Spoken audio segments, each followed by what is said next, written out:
పాతపట్నం నియోజకవర్గం కేంద్రంలో ఘనంగా జరిగిన అంతర్జాతీయ ఆదివాసీ దినోత్సవంలో ముఖ్య అతిథులుగా రాష్ట్ర వ్యవసాయ శాఖ మంత్రి వర్యులు శ్రీ కింజరాపు అచ్చెన్నాయుడు, నరసన్నపేట నియోజకవర్గ శాసనసభ్యులు బగ్గు రమణమూర్తి, స్థానిక శాసనసభ్యులు మామిడి గోవిందరావు, జిల్లా కలెక్టర్ శ్రీ స్వప్నిల్ దినకర్ జ్యోతి ప్రజ్వలన చేసి సభను ప్రారంభించారు. ఈ కార్యక్రమంలో టెక్కలి రెవెన్యూ డివిజనల్ అధికారి కృష్ణమూర్తి, డీడీ అన్నం దొర, ఐటీడీ అధికారులు, వివిధ శాఖల అధికారులు, ఆదివాసీ సంఘ నాయకులు, మహిళలు, ఎన్డీఏ కుటుంబ నాయకులు పాల్గొన్నారు.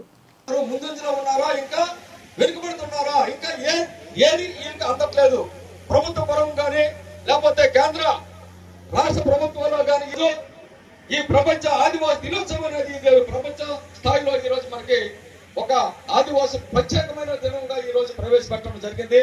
అయితే